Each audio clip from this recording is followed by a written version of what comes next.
Agora sim. Boa noite.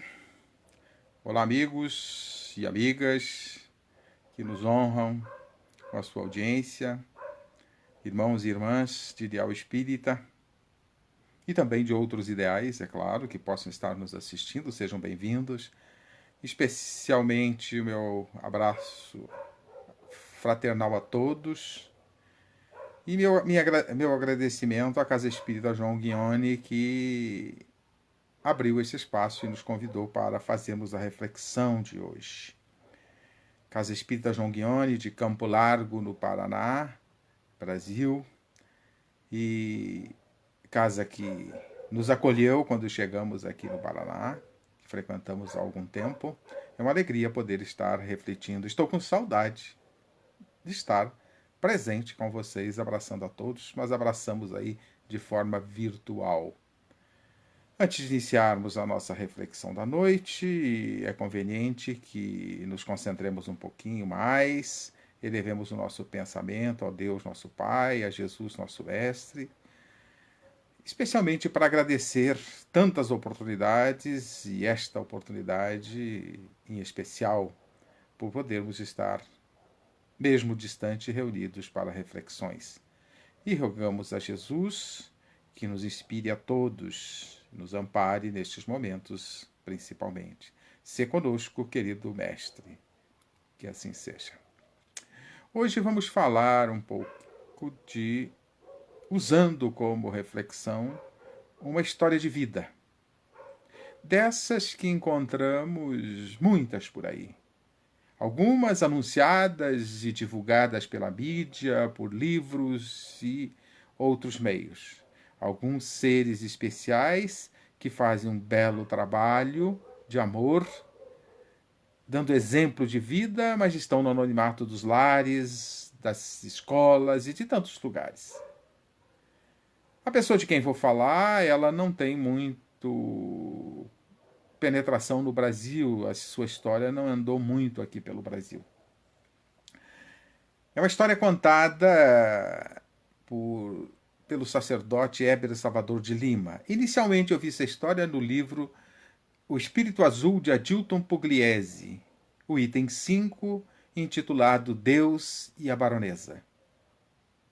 Aí procurei a história completa e encontrei no livro do sacerdote Héber Salvador de Lima, Edições Paulinas, Apresento-lhes a Baronesa.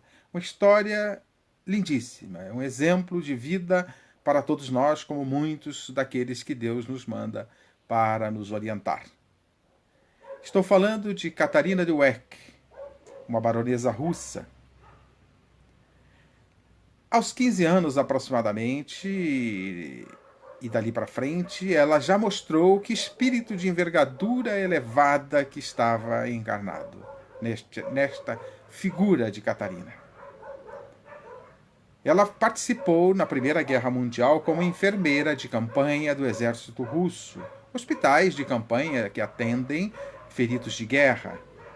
E já nesse trabalho como enfermeira, ela demonstrou a sua bravura, o seu espírito aguerrido. Desenvolveu uma série de atividades nesse hospital de campanha, sendo, depois de terminada a guerra, condecorada pelo czar russo com a mais alta comenda e honraria. Mas numa certa noite, estando no hospital onde trabalhava, ela estava caminhando fora, na área externa do hospital, refletindo um pouco, provavelmente descansando, espairecendo, e ouviu gritos.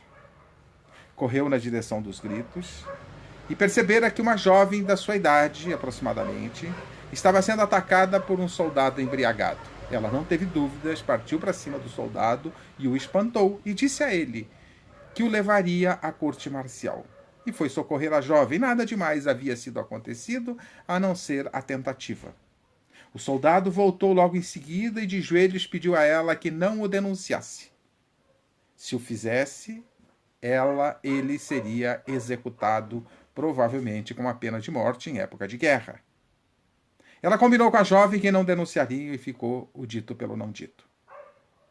Terminada a guerra, ela foi condecorada e levou sua vida, casou e estava vivendo numa cidade, num vilarejo, na região onde morava, com seu marido. O marido tinha sido ferido de guerra e tinha dificuldades físicas. Mas certa feita, ela estava preocupada. Nessa época, já 1919, o comunismo tinha sido implantado na Rússia.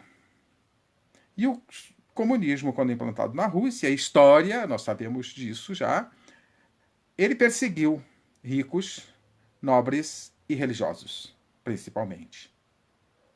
Ela tinha os três casos. Ela era rica, era nobre e era católica fervorosa. E para complicar a situação, no seu entendimento, na guarnição do Exército Vermelho que viera a comandar, que estava instalada no vilarejo onde ela morava, veio comandar um capitão que era nada mais nada menos que aquele soldado que ela havia impedido de praticar um ato terrível. Ela ficou preocupada e sabia que a qualquer momento seria chamada. E não foi diferente. Ela foi. O marido não podia ir, ela foi.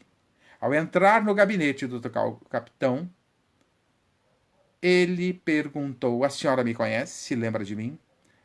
E ela disse sim. O nosso último encontro não foi muito agradável, disse ela, com segurança. Para sua surpresa, ele lhe disse: devo-lhe a vida. Se a senhora não tivesse aparecido, eu teria cometido um ato terrível que me arrependeria para o resto da vida, se tivesse consumado. Portanto, devo-lhe a vida. Enquanto eu estiver aqui, a senhora e seu marido estão protegidos. Mas não fico por muito tempo. Proponho que deixem a Rússia. E ela aí resolveu fugir da Rússia. Demandou com o marido numa viagem, numa fuga, que só a fuga já daria um filme. Não vou entrar em detalhes que o tempo não nos permitiria. Mas chegou à Inglaterra. Chegando à Inglaterra, com poucos recursos, buscou trabalhar, não conseguiu emprego. O marido não podia trabalhar. Aí ela resolveu ir para o Novo Mundo. Foi para o Canadá. Instalou-se em Toronto com o marido e agora já com um filho. Mas a situação estava difícil, sem recursos. E não conseguia emprego em Toronto. E ela resolveu mudar-se para Montreal. Procurar emprego em Montreal, deixando o marido e o filho em Toronto. Mudou para Montreal, para Nova York, nos Estados Unidos. Montreal não, perdão, Nova York, nos Estados Unidos. E em Nova York foi procurar emprego porque ela acreditava que lá seria mais fácil. Ela ouvia histórias do tipo que dólares davam em árvores dos Estados Unidos e que os milionários acendiam cigarro com notas de $20. Por certo, ela pensou, vou a Nova York e de repente eu consigo algumas dessas notas de $20. Mas, e aí conseguiu um emprego e não foi um emprego dos sonhos. Seu primeiro emprego numa lavanderia barata, ganhando $50 por semana. Dá para imaginar a situação. E tinha que sobreviver e mandar recursos para o marido e o filho em Toronto. Porém, as coisas começaram a ficar complicadas. E ela resolveu tentar escrever para revistas e jornais, relatando, no seu entendimento, os horrores do comunismo que ela tinha presenciado no seu país. Mas os editores de jornais e revistas, sabendo que tratava-se de uma baronesa, pediram a ela para escrever sobre a alta sociedade, sobre a nobreza. E ela, com a sua bravura, disse que não tinha o direito de falar sobre futilidades quando o mundo corria riscos. Ela queria falar sobre os horrores do comunismo. Eu não sei por que os jornais pediram para ela falar sobre alta sociedade, sobre nobreza, sobre futilidade de uma maneira geral, sobre a vida dos outros. Imagino que isso fosse comum naquela época. Porque na nossa época hoje, 100 anos depois, mais ou menos, Não tem ninguém interessado em futilidades, na vida alheia, ninguém está interessado em espiar em algum lugar aonde pessoas escolhidas praticam as mais estranhas histórias e convivências. Hoje a gente não tem mais isso. Né? Pois é. 100 anos e nós continuamos ainda interessados em futilidades. E aí ela desistiu da ideia de escrever para jornais e revistas. E aí resolveu, continuou o seu trabalho e buscou dar continuidade ao seu trabalho, ganhando pouco, e a coisa começou a ficar complicada. E aí, nessas complicações, ela começou a faltar dinheiro para pagar a pensão. E ela teve que sair da pensão. E aí, desesperada, situação complicada, ela procurou uma instituição de caridade.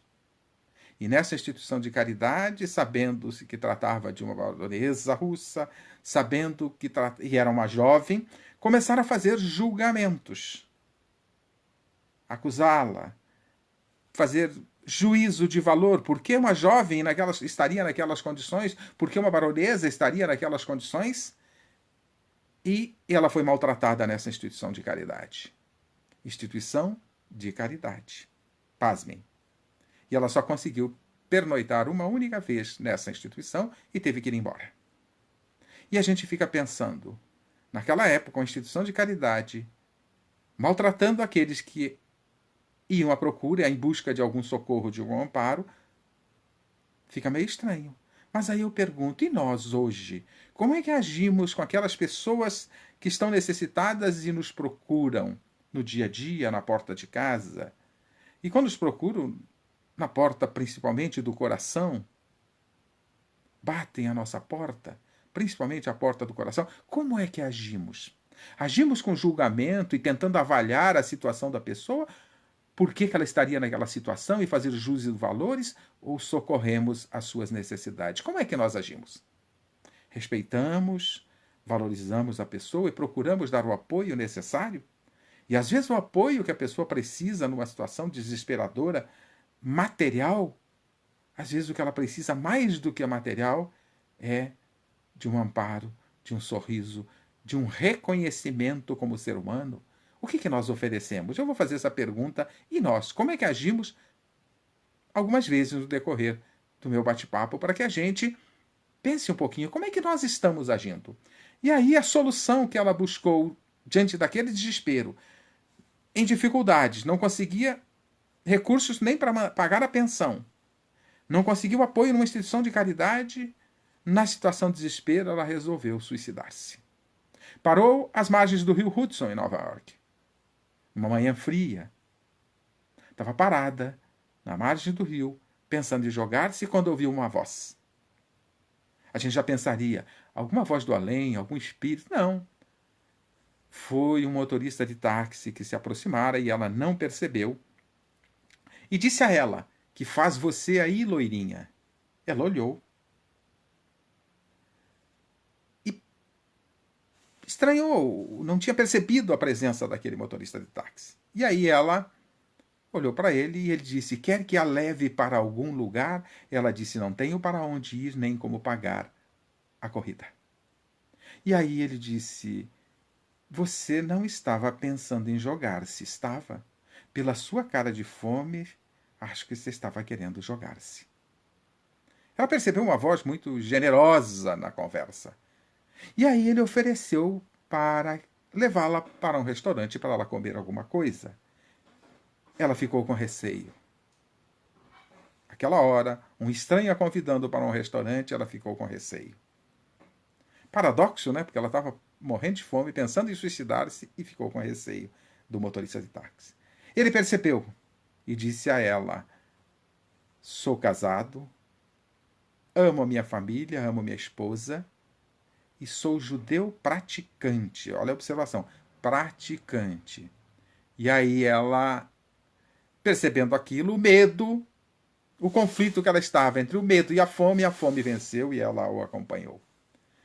E ele a levou para comer alguns hambúrgueres. E ela já tinha comido 4 hambúrgueres. Aí ele ofereceu, se ela queria mais, a fome era grande. Ela disse, não, não vou querer mais, porque não queria prejudicar e causar um estrago muito grande no bolso do seu benfeitor. Ela disse, não, melhor não, pode faltar para os outros fregueses, disse de forma até bem-humorada. E aí, ele a levou para sua casa. A sua família cuidou dela por um tempo, até ela se restabelecer, e ele deu dinheiro para ela pagar a pensão. E aqui eu pergunto: como é que nós encaramos essas situações quando encontramos alguém em dificuldades?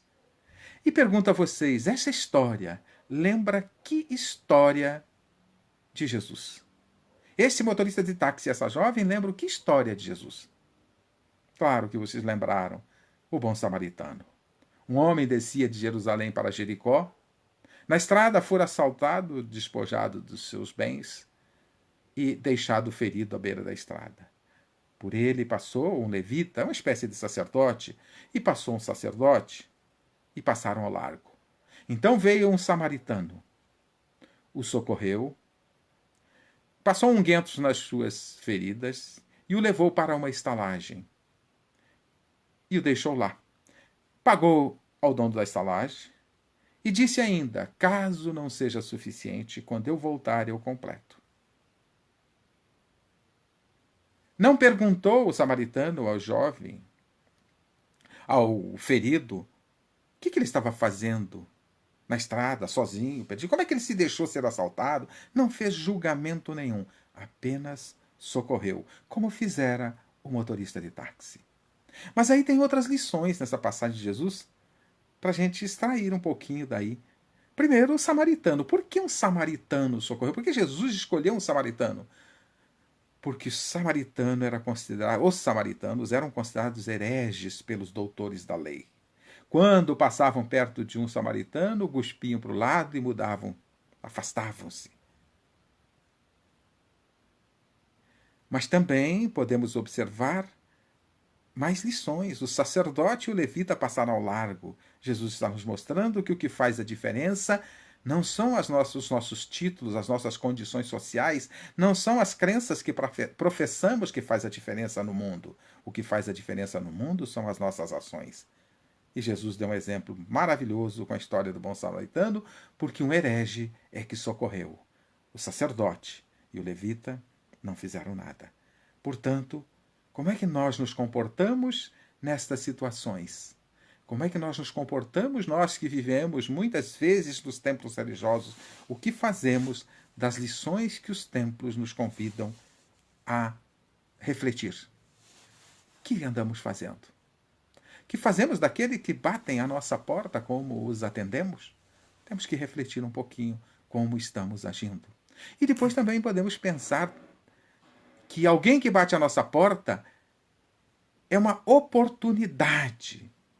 Eu vou tratar aqui de 3 oportunidades que alguém que nos procura que pode estar contidas nesta presença de alguém que nos pede socorro. A primeira oportunidade, alguém roga ajuda a Deus. E quando você pede ajuda a Deus, espera que ele te atenda. Mas você não fica esperando que ele venha personificado te atender. E nem que ele te responda. Até lembro de uma passagem, de uma fala de Haroldo Dutra Dias: se você orar a Deus e ele te responder, procura um psiquiatra. Porque Deus não tem voz, Deus não tem mãos. Mas ele faz uso de recursos para nos atender. E o recurso pode ser você. Deus pode pensar, alguém roga a Deus e pede ajuda, pede socorro, e Deus, vamos pensar, Deus pensa assim: vai lá na casa do fulano, ele é espírita, ele é católico, ele é evangélico, por certo ele vai te atender em meu nome. E nós atendemos? Estamos correspondendo à expectativa de Deus a nosso respeito, já que estamos nos templos religiosos, já que frequentamos ou professamos alguma filosofia religiosa, e as filosofias religiosas propõem a prática do bem? Será? Fica a pergunta. Mas também tem aquela passagem de Jesus que, ao vir separar ovelhas e cabritos, ele assevera que as ovelhas estariam à direita, porque eram os benditos de meu pai, os cabritos à esquerda. Não é porque Jesus detestasse cabrito e amasse ovelhas, é porque ele estava falando para um povo pastor de ovelhas, simplesmente por isso. Então Jesus assevera que os que estiveram à direita eram os benditos de meu pai, porque quando tive fome, me deste de comer, quando tive sede, me deste de beber, desabrigado me abrigaste, doente ou preso me visitaste. E aqueles perguntam a Jesus: quando fizemos a ti se não ouvimos? E Jesus respondeu: quando fizeste a um destes meus irmãos mais pequeninos, é a mim que fizeste.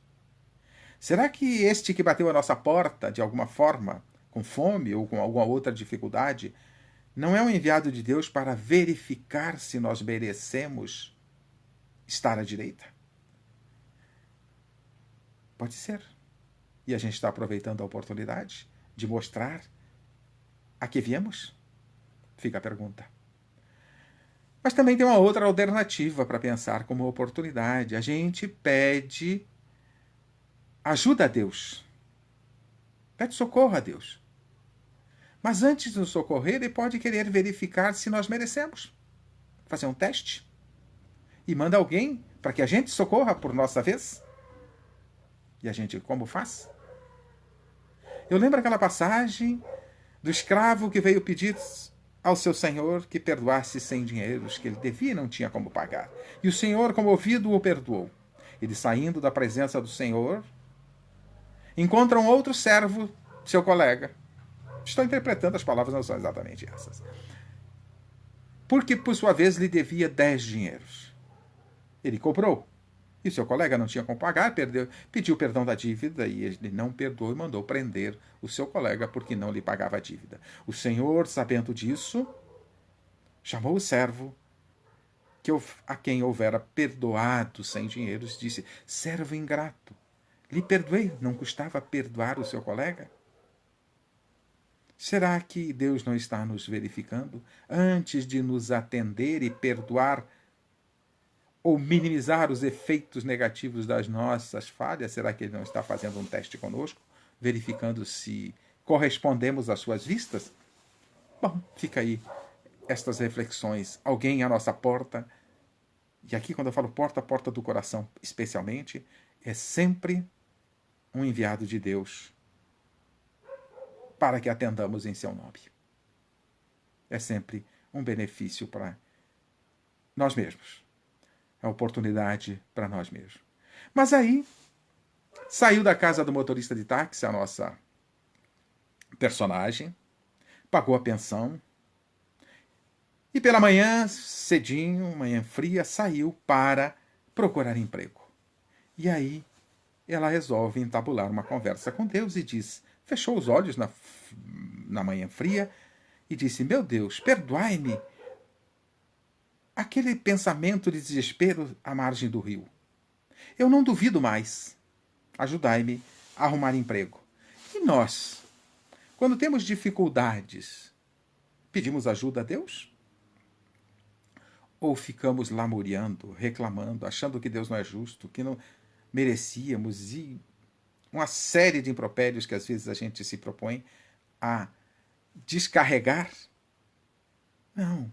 Diante da dificuldade, temos que pedir ajuda ao nosso Pai, e na medida das nossas necessidades, ele vai nos atender. Mas vai nos atender de acordo com a nossa necessidade de aprendizado. Porque as dificuldades normalmente são convites ao aprendizado, à mudança de rumo, à mudança de atitude. Se enquanto a gente não fizer isso, a dificuldade pode ter que continuar. Mas devemos pedir ajuda ao nosso Pai. E ele proverá, no mínimo, a força necessária para enfrentarmos as dificuldades. Assim sendo, ela, após orar, veio a resposta. Se perguntaria, a resposta de quem? De Deus? Sim, a resposta de Deus. Estava ventando pela manhã. E o vento trouxe em seu rosto um pedaço de papel. Ela pegou aquele pedaço de papel, olhou, era um pedaço de jornal com anúncios de emprego para empregadas domésticas. Ela não teve dúvida.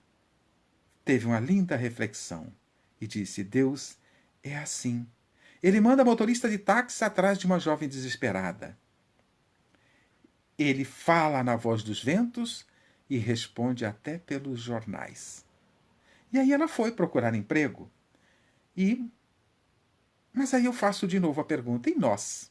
Se tivéssemos nessa situação, uma situação até desesperadora, pedimos ajuda a Deus e vem do chão, da rua, um pedaço de papel no nosso rosto. O que a gente faria? Normalmente pegaria esse papel, amassaria, jogaria fora, ainda dizia: não basta o azar que eu tenho, ainda me vem o lixo no rosto. Muitas vezes nós pedimos ajuda a Deus e não fazemos ouvidos para ouvir a resposta divina. É preciso ouvir. É preciso fazer silêncio interior, no mínimo.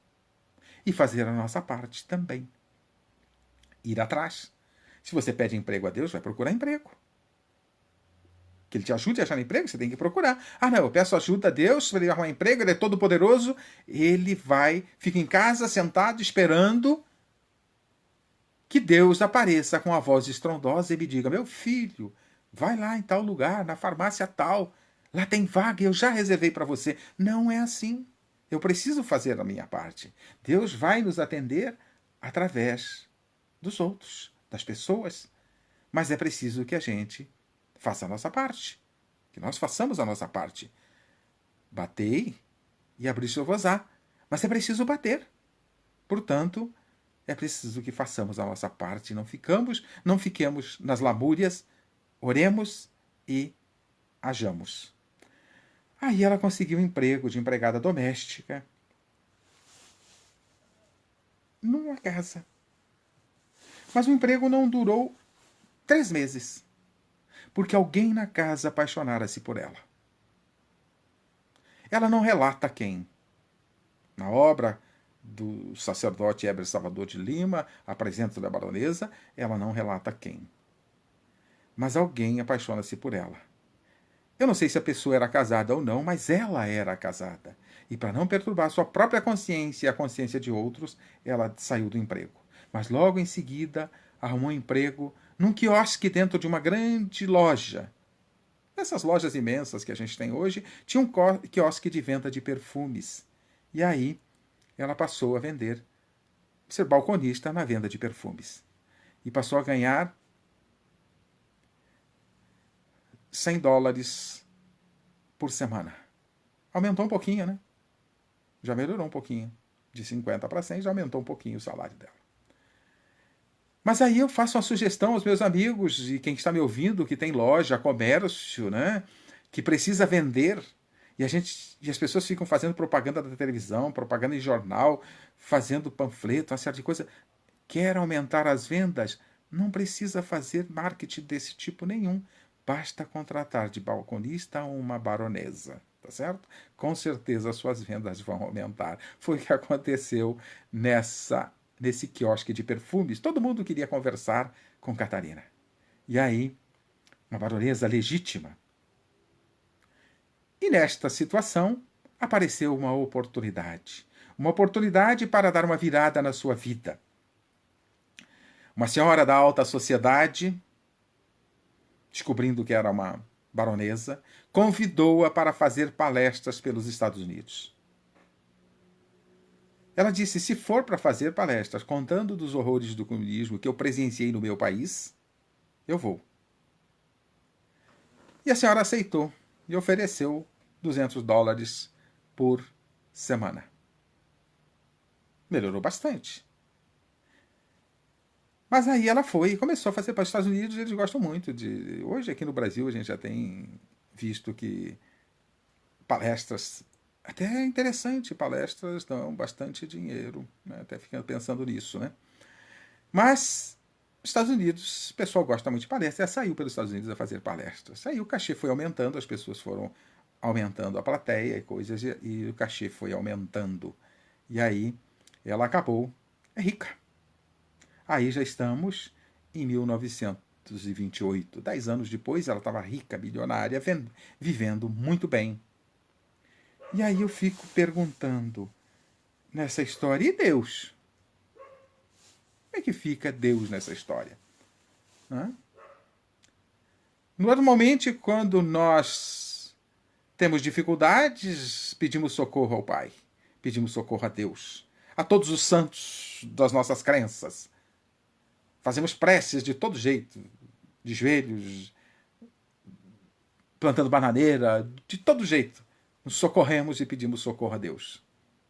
Mas quando a coisa está boa, que está bem, tranquilos, serenos, que a vida está boa, a vida mansa, sem dificuldades, normalmente nós esquecemos de Deus, no mínimo para agradecer. Esquecemos de Deus. E aí ela passou a refletir. Rica, com o filho, já grandinho, ela pensou, não foi para isto que Deus me salvou. Ela tinha consciência de que o motorista de táxi, aquele jornal, aquele evento, tudo tinha sido uma obra divina para tirá-la do desespero e da situação que ela estava. Então ela pensou, não foi para isto que Deus me salvou. E tomou uma decisão. Colocar os seus recursos financeiros à disposição para construir uma instituição que pudesse ajudar pessoas. Uma instituição de caridade que, além de socorrer as pessoas em dificuldades, sem humilhá-las, sem maltratá-las, também levasse a mensagem do Cristo a estas pessoas. Eu não sei qual o motivo, mas eu creio que naquela época, já morando no Canadá de volta, ela... Não sei se lá precisava, eu nunca pesquisei sobre isto, se precisava autorização dos religiosos, do clero, para que ela colocasse uma instituição de caridade, eu não sei. Mas eu sei que ela consultou 99 religiosos e todos eles disseram a ela, não, vai cuidar do seu filho, passa a grana para nós, desculpe, que a gente faz a caridade por você. Põe o dinheiro no nosso bolso que a gente faz caridade por você.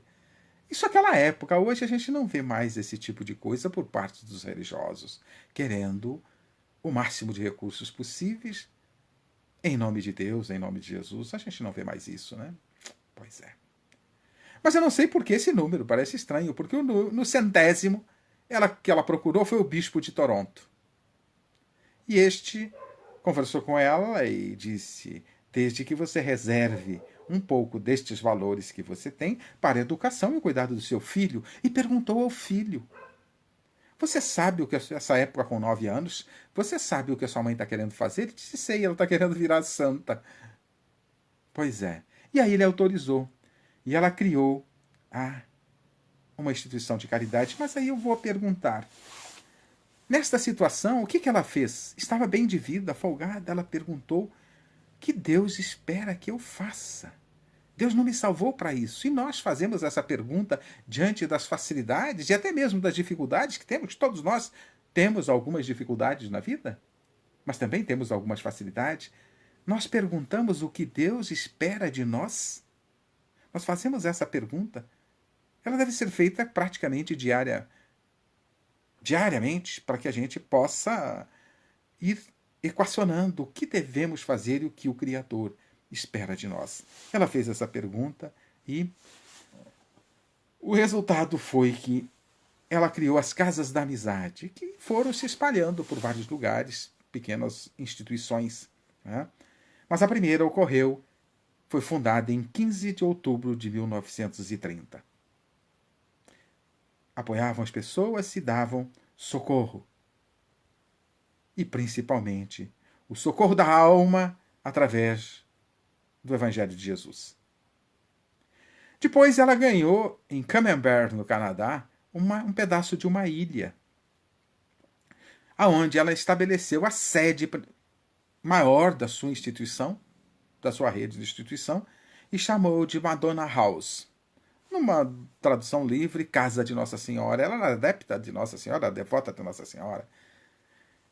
E interessante que os proprietários do restante da ilha, percebendo a beleza da obra, doaram para ela o restante da ilha.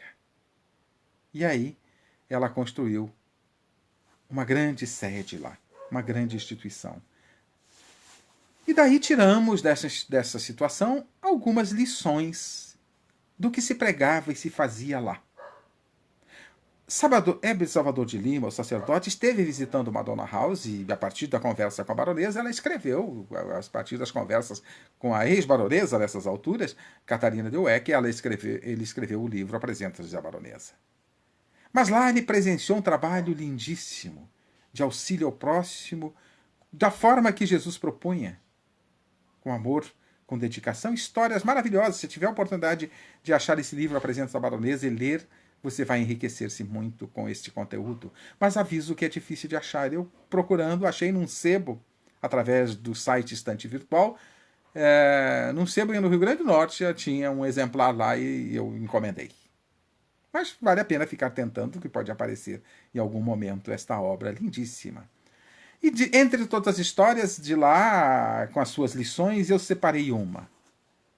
O sacerdote andando pela ilha, por Madonna House, parou para conversar com Carlos e ouvir a história dele. Carlos estava pintando umas madeiras para mais uma construção, lá se constrói muito com madeiras, né? Estava pintando algumas madeiras para uma nova construção em Madonna House.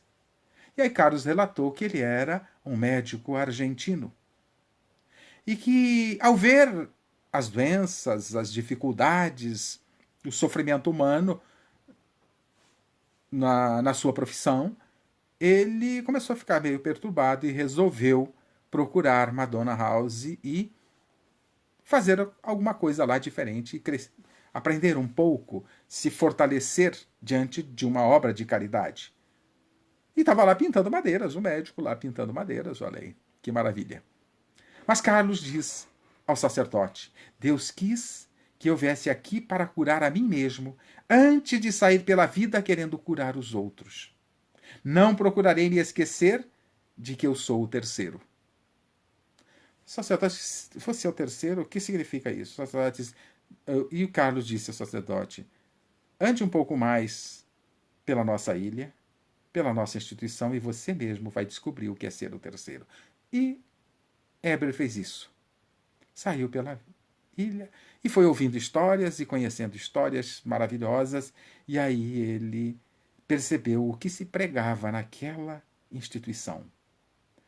E pregava-se que na vida, em primeiro lugar, Deus. Deus tem que estar em primeiro lugar em nossas vidas. Quando não temos Deus em primeiro lugar, as coisas não andam. Não andam como devem andar. Nos perturbamos, nos perdemos. No mínimo, caímos em angústias diante das dificuldades, tormentos e depressões e assim por diante. E em segundo lugar está o próximo, é o que se pregava lá. Portanto, eu sou o terceiro. O eu é o terceiro. É uma proposta de vida trazida por Jesus, quando nos propõe amar a Deus sobre todas as coisas e o próximo como a nós mesmos. Mas quando eu coloco a mim em primeiro lugar, o próximo em segundo e Deus em terceiro, ou às vezes Deus em segundo e o próximo em terceiro, eu estou indo na contramão do que Jesus propõe. Quando eu coloco Deus em primeiro lugar em minha vida, o próximo em segundo, e eu sendo o terceiro, eu estou limpando de mim o egoísmo.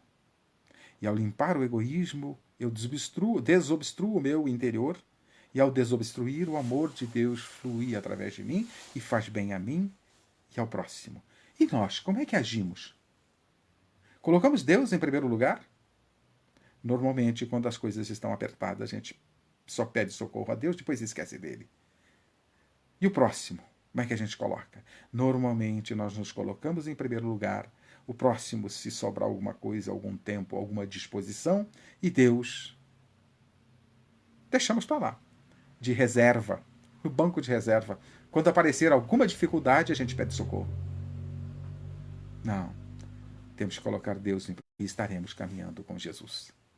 E aí eu tiro algumas outras lições nessa mesma direção de colocando Deus, a importância de Deus em nossas vidas. E aí lembro, no Livro dos Médiuns, Allan Kardec coloca uma lição interessante. antes de travarmos qualquer discussão espírita, diz o codificador. Importa indaguemos ao nosso interlocutor, em primeiro lugar, credes em Deus? Para não chocarmos preconceitos respeitáveis, diz o codificador, ir além na discussão seria como querer demonstrar as propriedades da luz a um cego. Credes em Deus?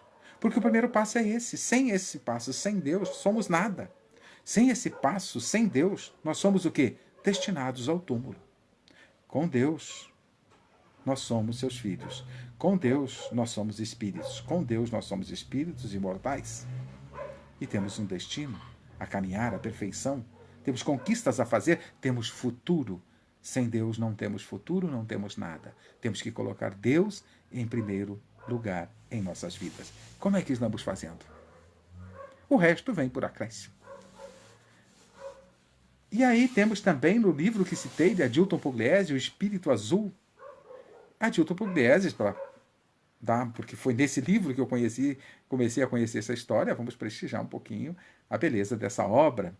E diz Adilton Pugliese, assim, antes de crermos que temos uma alma, antes de crermos na sobrevivência da alma após a morte, é indispensável que acreditemos na existência de Deus. Porque sem Deus não existe alma, e sem alma não existe nada depois da morte. É óbvio. O raciocínio é evidente de Adilton Pugliese, mas é uma síntese a refletirmos. Não dá para pensar que temos uma alma ou que somos uma alma, não dá para pensar que somos espíritos imortais sem a existência do Criador. É isso que está nos dizendo Adilton Pugliese. Mais uma lição, Allan Kardec, no Livro dos Espíritos. Ele vai dizer, respondendo à pergunta número 1 do Livro dos Espíritos, ele formula a pergunta, que é Deus? E os imortais respondem, inteligência suprema e causa primária de todas as coisas. É a primeira pergunta do Livro dos Espíritos. Isso mostra o quanto o Criador percebeu a necessidade de Deus antes de tudo. Temos que começar por Deus.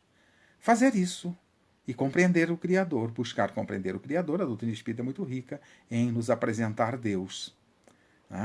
Na sua primeira parte, no Livro dos Médiuns, e por aí afora, o Leon Denis no livro O Grande Enigma, e tantos materiais nos apresentando o Criador de variada forma para que a gente encontre Deus e se fortaleça. Encontrar Deus é nos fortalecermos de uma energia que deve nos mover na direção do nosso futuro, da nossa felicidade, da perfeição. Que energia é essa? A energia da fé. Como é que anda a nossa fé? Jesus propõe que se tiveres a fé de um tamanho de um grão de mostarda, direi esta montanha move daqui para colar e ela mover-se-á. Aí a gente já fica pensando, nossa, quando o brasileiro tiver muita fé, mas muita fé, poderá trazer uma montanha mais alta com neve para que a gente possa esquiar, trazer o Aconcagua para o Brasil, o Everest. Será que é isso que Jesus estaria falando? De uma montanha física? Não. Jesus estava falando, podemos mover as montanhas das nossas imperfeições, das nossas mazelas. São as nossas imperfeições, produzidas pela nossa ignorância da verdade que liberta, é que nos coloca nas condições de dificuldades que enfrentamos. Porque produzimos obras inapropriadas, e a cada um segundo suas obras. Portanto, é preciso que a gente se abasteça da energia da fé, e a partir da energia da fé, busque saber para onde devemos andar. Qual é o nosso destino? Para onde temos que caminhar? E aí podemos escolher um caminho apropriado. Uma outra lição, que já citamos ela um pouquinho, mas que vale a pena repetir, Jesus nos propõe em amar a Deus sobre todas as coisas e o próximo como a nós mesmos. Aí está todo o Evangelho de Jesus resumido, toda a finalidade do Evangelho. O Evangelho de Jesus resume-se na lei do amor. Portanto, e a lei do amor proposta por Jesus resume-se nesta direção: Deus, o próximo e nós. Não é à toa que na obra Momentos de Saúde, do Pereira Franco, pelo Espírito de Joana de Ângeles, ditado pelo Espírito de Joana de Ângeles, através da mediunidade de Divaldo Pereira Franco, Joana vai nos dizer, nessa diretriz de aspecto tríplice, Deus, o próximo e eu, estão presentes todas as realizações humanas, suas ambições e metas. O que ela está querendo dizer com isso? Que aí deve estar o nosso foco. Amar a Deus, ao próximo e a nós. Amar a Deus é preciso que a gente deixe o amor de Deus fluir sobre nós e se direcione ao próximo. Amar a Deus e ao próximo é fluir o amor de Deus em nós. Deus é amor, diz João em seu Evangelho. Paulo, nas cartas, diz que o amor de Deus derrama-se sobre nós, numa de suas cartas. Então nós estamos mergulhados no amor de Deus. Mas por que não vivemos melhor com este amor de Deus? Porque o canal está obstruído, não nos amamos. Nos amamos não é nos amar no sentido de auto-amor, de forma narcisista. Nos amar é desobstruir e permitir que o amor de Deus flua por nós. Quem quiser aprofundar um pouquinho essa questão, no programa Vida em Foco, tem uma entrevista com o Márcio Cruz falando: é possível existe o auto-amor? E o Márcio vai fazer uma belíssima explanação, respondendo às perguntas do entrevistador nesse programa Vida em Foco. E tem mais material lá da Vida em Foco maravilhoso para a gente assistir, com vários expositores tratando e entrevistados em vários temas e vários assuntos. Mas este, já que estamos falando dessa questão do amor a Deus, amar a Deus, ao próximo e a nós mesmos, eu lembro dessa passagem, desse trabalho de Márcio Cruz, que vale a pena ficar aí como recomendação a quem está nos assistindo. Existe o Alto Amor, a Vida em Foco, é o programa, está no YouTube. Basta procurar lá. Também falo de A Coragem da Fé. Também está no YouTube uma palestra minha falando sobre a coragem da fé, mostrando essa importância da fé. Portanto, o nosso foco deve estar nessa tríplice. Nesse aspecto tríplice, como diz Joana de Ângeles, Deus, o próximo e eu. As nossas vidas devem estar aí, o resto acontece. Assim sendo, rapidamente chegamos ao termo da nossa reflexão. É o fim. É o fim da nossa história. Terminou. E eu pergunto, será que terminou? Termina mesmo? Será que tem fim? Será que as nossas histórias têm fim? A minha palestra aqui tem fim, daqui a pouquinho eu estou encerrando. Mas as nossas histórias de vida têm fim? Precisamos pensar um pouquinho sobre isso. Não tenho dúvida disso, a história não termina. Né? A história da baronesa, eu não sei. Onde ela anda? Final da década de 70, ela veio a falecer, desencarnar, como nós espíritas dizemos. Não sei onde ela anda. Se ela está no plano espiritual ainda, colhendo os frutos do trabalho maravilhoso que aqui fizera, ou se já reencarnou para uma nova missão. Esses espíritos especiais não têm muito sossego, não. Trabalham bastante na obra divina. Né? Então, talvez ela tenha reencarnado, esteja aí para fazer, ou preparando, ou já fazendo alguma grande ou outra grande obra. Não sei. Mas ela leva com ela como referência para a sua vida, principalmente naquele momento em que Jesus perguntara: o que fizeste em meu nome? E ela fez um grande trabalho. Mas a história não termina aqui. Ela apenas muda de nome. Eu apresentei aqui a história de uma história intitulada Deus e a Baronesa, um grande exemplo de vida. Então a história é Deus e a Baronesa. Mas tem outras histórias, não tem? Que outras histórias estamos falando? Que título daríamos a outras histórias? Aqui foi Deus e a Baronesa. E eu diria, tem tantas histórias. Deus e cada um de nós. Deus e cada um de nós é uma bela história sendo escrita. O problema é que muitas vezes nós não levamos a sério. O problema é que muitas vezes a energia da nossa fé anda pequena e não nos conduz na direção. Mas cada um de nós está escrevendo uma bela história nesta relação com o Pai. Deus e a Baronesa ficou aqui um belo exemplo. Cada um de nós devemos construir o nosso exemplo, devemos construir, estamos construindo a nossa história com Deus. Acreditemos nele ou não, porque a verdade não depende de quem acredita, e sim, a verdade é sempre a verdade. Então temos que ir atrás da verdade. Conhecereis a verdade e ela vos libertará. Como é que anda a nossa história com Deus? Como é que anda a nossa relação com Ele? Como é que estão os capítulos dessa história nas nossas vidas? Todos nós estamos escrevendo uma bela história com Deus. Agradeço a Deus a oportunidade de refletir com vocês. A Casa Espírita João Guione, pelo convite. João Guione aqui de Campo Largo. Vocês vão encontrar Casa Espírita João Guione no Facebook. Né? Quem já está assistindo encontrou, mas vocês podem passar para frente para que as pessoas possam ter este contato. Fica em Campo Largo, uma cidade do estado do Paraná, próxima a Curitiba, no nosso querido Brasil. E para encerrar, e agradeço a vocês todos pela audiência, quem teve a oportunidade de nos ouvir e refletir conosco, que essas reflexões possam ser úteis e tocar cada um dos corações. Mas se tocar um coração, eu já estou satisfeito. Já valeu a pena. Mas vamos encerrar nos dirigindo mais uma vez ao Criador, fazendo uma prece de encerramento. Quem se sente mais à vontade para orar, fechando os olhos, que o faça. A forma que você se sinta à vontade. Vamos sintonizar um pouco mais alto ainda após essas reflexões e dizer ao nosso Pai da nossa gratidão. Gratidão por tudo e por tanto que recebemos. Por tantas oportunidades que a vida nos oferece para o nosso progresso e para que escrevamos a nossa história com o Pai. Nossa gratidão por esta oportunidade de estarmos hoje reunidos à distância, né, para as reflexões da noite. Mas eu gostaria especialmente, neste momento, de agradecer a Deus por ter nos enviado, entre tantos emissários, ter nos enviado Jesus.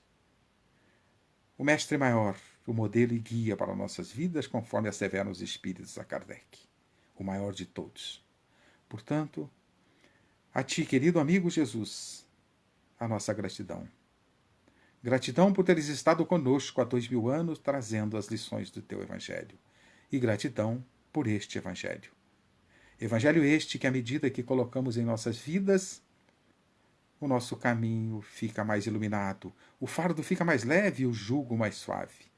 Mas em teu nome também, ao agradecer a ti, agradecemos a todos os espíritos de luz que nos auxiliam nessa tarefa e te auxiliam na tarefa de elevar a humanidade a Deus, teus prepostos. Obrigado por este Evangelho maravilhoso e por estes amigos que colocas próximo de nós para nos inspirar em teu nome e em nome do Pai.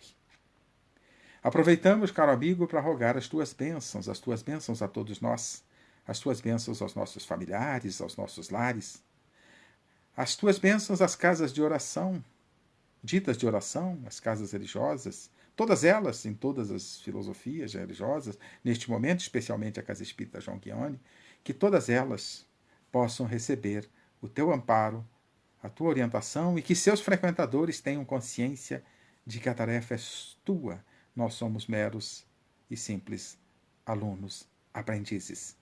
Que tenhamos sempre consciência e tenhamos o teu Evangelho em foco nas nossas casas, quando elas são cristãs, quando elas não são, que elas tenham sempre o bem em foco. Mas aproveitamos também para rogar as bênçãos por nossos irmãos que perambulam pelo mundo, principalmente nesses dias de pandemia que estamos vivendo, desse tal Covid-19, coronavírus, que está tocando um certo horror. Né?